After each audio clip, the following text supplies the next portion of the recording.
শাবাশ Barcelona, শাবাশ inter Milan. ফাইনালের আগেই এক ফাইনাল দেখলো বিশ্ব। ইন্টার মিলানের মাঠে ইন্টার পরীক্ষায় পাশ করতে পারলো না বার্সা। লামিন রাফিনহাদের একের পর এক চেষ্টা রুখে গেল সামারের কাছে। 2 লেগ মিলিয়ে 13 গোলের লড়াই শেষে জয় পেল ইন্টার মিলান। ম্যাচের একদম শুরু থেকেই গোলের জন্য মরিয়া হয়ে উঠে দুই দল। যে কোনো মূল্যে গোল করতে হবে, এইটাই হলো শেষ কথা। একের পর এক আক্রমণ চলতে থাকে, দুই দল সহজ সুযোগও মিস করে।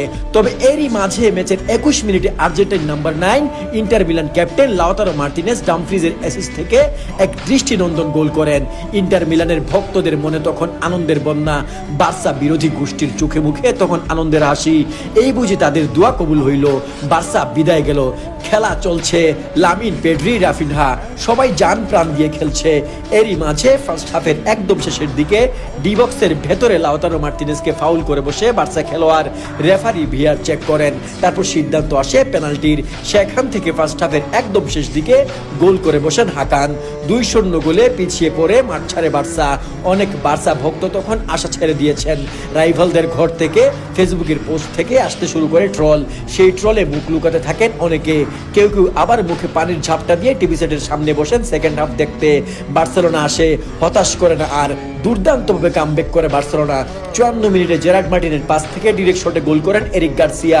বার্সা ভক্তদের মনের আশার বাতি জ্বেলে উঠে। আর ট্রল করে যারা পোস্ট করেছিল তারা তাদের ট্রল করা পোস্ট হাইড করতে থাকে।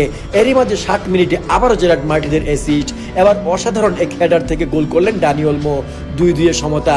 সোশ্যাল মিডিয়ায় জেগে উঠল বার্সা ভক্তরা। খেলা তখন প্রায় শেষ, 88 মিনিট চলে। ঠিক সেই সময় রাফিনহার শট ফিরিয়ে দিলেন এই ম্যাচের সেরা গোলকিপার সোমার। একের পর এক গোল আটকাতে ব্যস্ত থাকা সোমার বলটা আটকালেও আবার গিয়ে পড়লো সেই রাফিনহার কাছেই। সেখান থেকে বুলেট শটে গোল। এরপর বার্সা ভক্তরা বেরিয়ে আসলো সোশ্যাল মিডিয়ায়। সেকেন্ডে পোস্ট, ফাইনাল নিশ্চিত, শেষ বাঁশি বেজে যাবে। ঠিক সেই সময় ফ্রান্সেসকো আকারবি করলেন গোল। বাজ পড়লো বার্সা সাপোর্টারদের মাথায়। কি থেকে কি হয়ে গেল, হায় হায়। হ্যান্সি ফ্লিক হলুদ কার্ড দেখলেন। খেলা করালো এক্সট্রা টাইমে। নেমে আসলো বৃষ্টি, বৃষ্টির মধ্যেই চললো খেলা। গোলের চেষ্টা দুই দলের।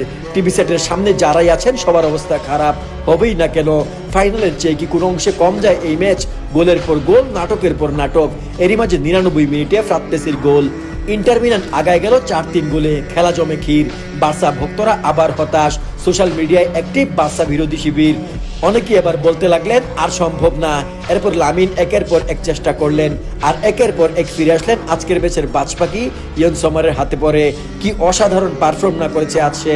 শেষমেশ 2 লেগ মিলিয়ে 13 গোলের লড়াই শেষে শেষ হাসিটা আসলো ইন্টার মিলান। ফাইনালে তাদের দেখা হচ্ছে পিএসজি অথবা আর্সেনালের সাথে।